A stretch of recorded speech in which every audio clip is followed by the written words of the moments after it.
Blood pressure 120/80 mmHg normal माना जाता है। अगर 130 या 140 हो तो फिर गलत बात है। इसको कम करना बहुत ज़रूरी है, नहीं तो आगे जाके ब्रेन में पैरालिसिस होने के चांसेस हैं, किडनी आँख खराब होने के चांसेस हैं और सबसे इम्पोर्टेंट बात हार्ट अटैक होने के चांसेस बढ़ जाते हैं। तो आइए जानते हैं ये जो ब्लड प्रेशर है ये है क्या चीज़, समझते हैं आसान भाषा में। कि हार्ट पंप करती है और जैसे कि वो पंप करती है तो एक प्रेशर क्रिएट होता है ब्लड के अंदर। वो प्रेशर के थ्रू वो ब्लड पूरे बॉडी को फ्लो होता है। जैसे आप देखेंगे, आप घर पर पानी की टंकी को ऊपर क्यों रखते हैं? क्योंकि टंकी से प्रेशर क्रिएट होता है, वो प्रेशर से पानी पूरे बिल्डिंग को जाती है। सेम है, हार्ट एक प्रेशर क्रिएट करता है, उस प्रेशर की वजह से ब्लड वहाँ से निकल जाती है और पूरे बॉडी को चली जाती है। तो ब्लड प्रेशर होना बहुत ज़रूरी है, क्योंकि उसी प्रेशर से पूरे बॉडी को, ब्रेन को, पूरे बॉडी को ब्लड मिलेगा। हार्ट जैसे ही पंप करती है, एक ट्यूब निकलती है हार्ट से जिसका नाम होता है एओर्टा, और यह एओर्टा पूरे बॉडी को एक एक ब्रांच देती है। पहले राइट हैंड को देती है, फिर ब्रेन को देती है, फिर लेफ्ट हैंड को देती है। फिर वो एओर्टा घूम के छाती में, पेट में, फिर दोनों पैरों की तरफ चली जाती है और पूरे बॉडी को सप्लाई दे देती है। ये जिस प्रेशर से पूरे बॉडी को जाती है, वो प्रेशर जो होता है उसको ब्लड प्रेशर कहते हैं। यूजुअली हमारा ब्लड प्रेशर होता है 120/80 mmHg। अगर वो 130 से ऊपर जाने लग जाए, और ऊपर वाली प्रेशर, ऊपर वाली को बोलते हैं सिस्टोलिक और नीचे वाली प्रेशर को बोलते हैं डायस्टोलिक। और अगर वो सिस्टोलिक प्रेशर 120 की जगह 130, 140 आने लग जाए तो उसको हाई ब्लड प्रेशर के कैटेगरी में ले लेते हैं। और 80 के जगह 90 से ऊपर आ जाए तो हाई ब्लड प्रेशर के कैटेगरी में ले लेते हैं। हाई ब्लड प्रेशर की वजह से दो मेजर प्रॉब्लम हो रही है। एक जो है वो पैरालिसिस की प्रॉब्लम, आपने सुना होगा ब्रेन में स्ट्रोक हो गया है, वो हाई ब्लड प्रेशर का मेजर कारण है। और एक हार्ट की बीमारी जो ब्लॉकेज होती है, वो भी हाई ब्लड प्रेशर की वजह से होता है। अब जानते हैं कि ब्लड प्रेशर किस तरीके से हार्ट प्रॉब्लम को कर सकता है। जब हमारे ब्लड के अंदर प्रेशर ज़्यादा हो तो नेचुरली वो नस की दीवार को धक्का मारेगा।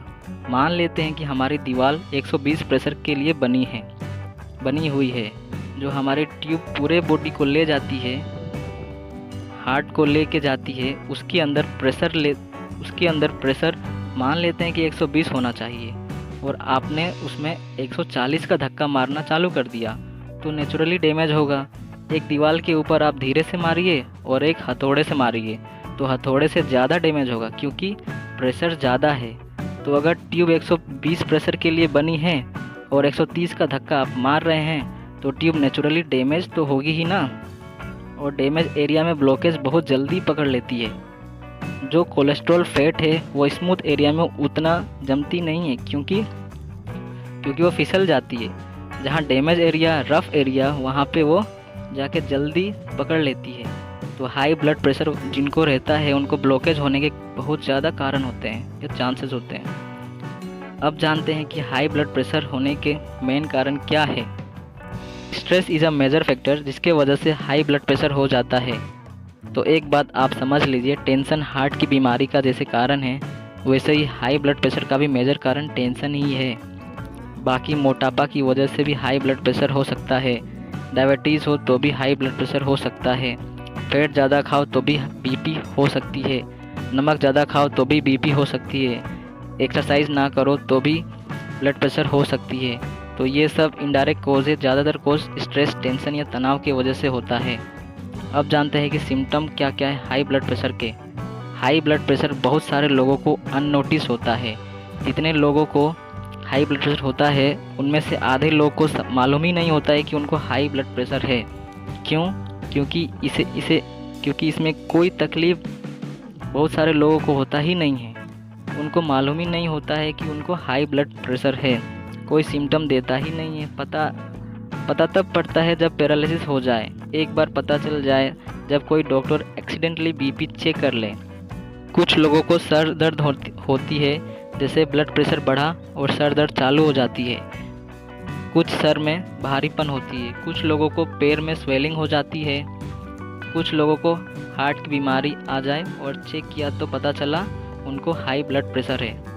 अब जानते हैं कि मैनेजमेंट ऑफ हाइपरटेंशन या ब्लड प्रेशर का ट्रीटमेंट क्या है। तो इसमें सबसे पहले और सबसे ज़रूरी इम्पोर्टेंट रोल है लाइफस्टाइल मॉडिफिकेशन का। लाइफस्टाइल मॉडिफिकेशन जैसे कि फिजिकल एक्टिविटी आपको करनी ही करनी है 30 से 45 मिनट डेली, कम से कम हफ्ते में आपको 5 से 7 दिन करनी ही करनी है। इसके साथ आप योगा कर सकते हैं, मेडिटेशन कर सकते हैं, डांस कर सकते हैं, गाना सुन सकते हैं, गाना गुनगुना सकते हैं। ये सब आपको स्ट्रेस फैक्टर्स को कम करेगा।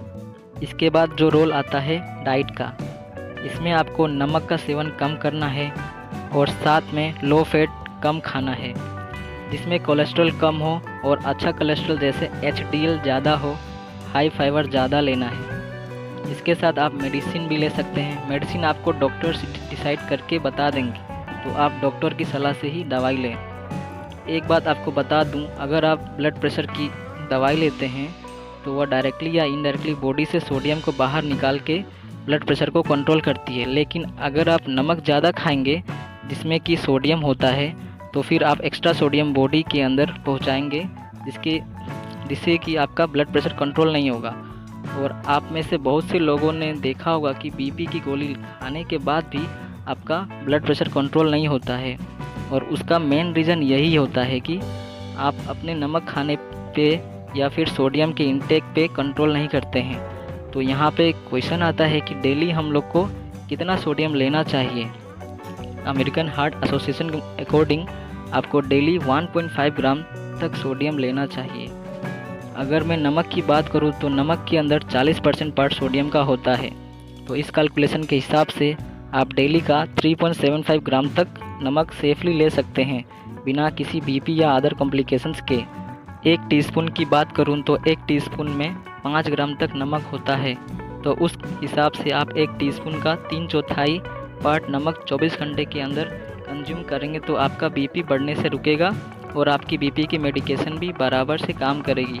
तो यह सब ब्लड प्रेशर के बारे में था। आई होप आपको ये वीडियो पसंद आई होगी। अगर वीडियो अच्छी लगी तो लाइक, शेयर और सब्सक्राइब करिएगा। Thank you friends.